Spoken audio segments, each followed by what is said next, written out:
The topic that I've decided to discuss is huge. I'm going to attempt to explain the true nature of our current human situation and offer the solution. If you recall from Nicole's presentation and the rampant crime in South Africa, you'll have an idea of the situation I'm talking about. It's a very deep subject, so please give me your full attention and listen with your hearts, for it's through our hearts and intuition that we can comprehend the truth. In 1954, the year before his death, Albert Einstein, the greatest scientific genius of all time, stated, "A human being is part of the whole, called by us universe, a part limited in time and space. We experience ourselves, our thoughts, and our feelings as something separate from the rest, a kind of optical delusion of consciousness. This delusion is a kind of prison for us, restricting us to our personal desires and to affection for a few persons nearest to us. Our task must be to free ourselves from the prison by widening our circle of compassion to embrace all living creatures and the whole of nature in its beauty. The true value of a human being is determined by the measure and the sense in which they have obtained liberation from the self. We shall require a substantially new manner of thinking if humanity is to survive." Pretty deep, eh? Now, Einstein wasn't known as a religious man, preferring science to unravel the mysteries of the universe. It was through scientific facts that led him to conclude the true nature of reality. Scientists have been working on Einstein's theories since he left us, and I'm happy to say the new manner of thinking he was talking about is finally at hand. The new way of thinking about ourselves and the world is oneness. Science has proven through multiple disciplines that we are all connected. Chaos theory, advanced theoretical physics, attractor research, nonlinear dynamics, M theory, applied kinesiology, and consciousness calibration research, to name a few. Now, some of you may be thinking, look around and be like, what? We're not connected. Well, that's the grand illusion. We can't see our oneness through perception. Our oneness stems from consciousness. Now, all you guys are probably aware that you are conscious. At least I hope so. Consciousness is our capacity for experience. You see, your true self is your consciousness. Your physical self is a manifestation of your true self.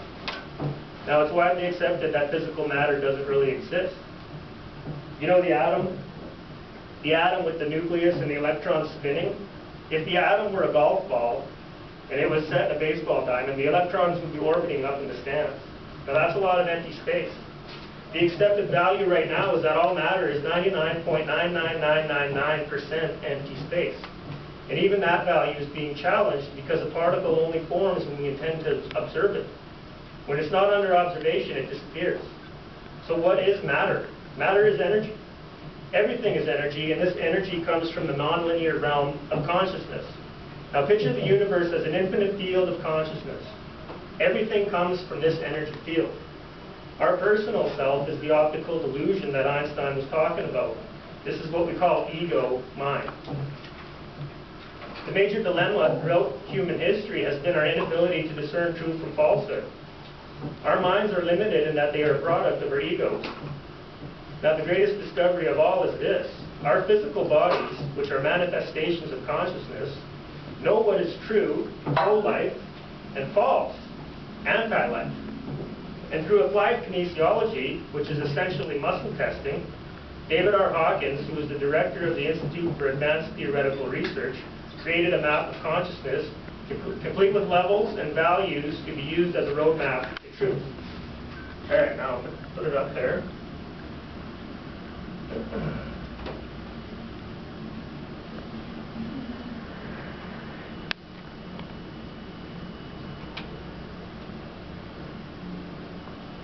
All right, there it is.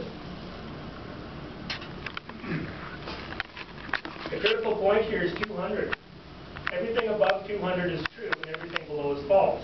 By doing a simple calibration, the level of consciousness of anything can be determined, past or present. Thoughts, words, actions, people, societies, governments, events, anything. Nothing exists outside this field of consciousness, and this field doesn't forget. Now, being that tomorrow is Remembrance Day, let's take a second and examine the Great War. Now, Adolf Hitler was deceived. he adopted a false belief system, a belief that he thought was true. That belief was Neo-Darwinism, which is basically the theory of evolution and survival of the fittest.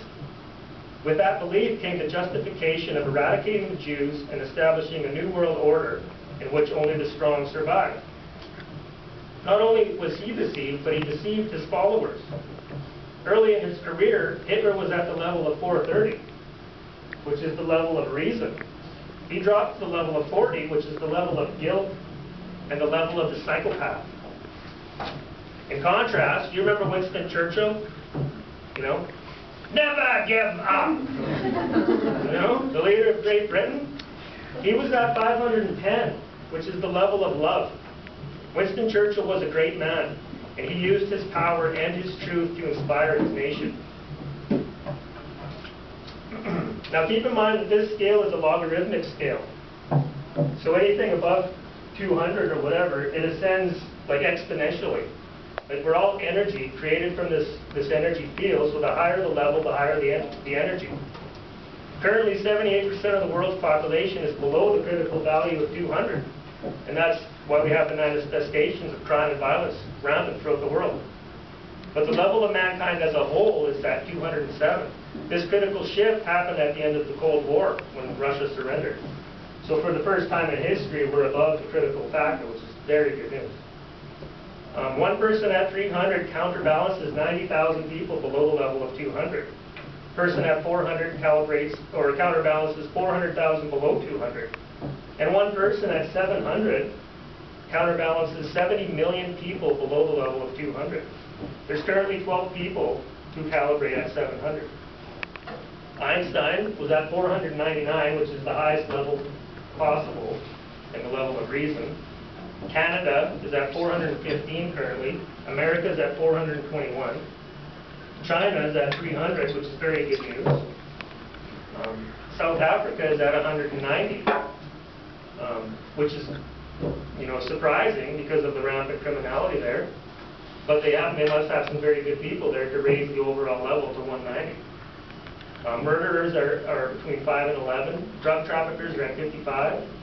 Mother Teresa was at 710. The Bhagavad Gita, which is the Hindu Bible, calibrates at 910. Slavery is at 20. Cocaine is at 7. Terrorism is at 35. So you guys see the correlation, between truth, you know, being pro-life, you know, love and oneness, and anything below, you know, is separation and, you know, killing and evil, right? So these calibrations are all found within David Hawkins' books, and he teaches the technique so that anyone can do this. You can all calibrate these truths for yourselves. So I highly recommend these books. Power versus Force is the first one, and the Truth versus Falsehood is the fourth one. And a good thing to know too is that Jesus, Buddha, and Krishna, they all calibrated at 1,000, which is the highest level possible, you know, in our human experience. So basically, if you look at the religious wars throughout time, you know, the reason for them is that even though that the teaching that we're following is essentially true, as soon as we adopt that belief and we're against another belief, you know, there's a conflict there, right? All right, so the main thing to remember is that we're all one. Hitler is a part of us. It's the illusion of separation that allows evil to exist. Ignorance is the real enemy. If Hitler had known the truth, he would not have done what he did. An understanding of this leads to compassion and forgiveness. All evil is the result of ignorance, which is the absence of truth. Without knowledge of the truth, one is ignorant and susceptible to deception. If you remember Einstein's quote, he says, "Our task must be to free ourselves from the prison by widening our circle of compassion to embrace all living creatures and the whole of nature in its beauty." The Buddha taught that the path to enlightenment and liberation was through compassion. Jesus taught the path to salvation through love and forgiveness. Krishna taught the way through knowledge and right action. Science is now teaching that the physical world is an illusion and the true reality is consciousness. That by seeking the truth and raising your level of consciousness benefits all of existence.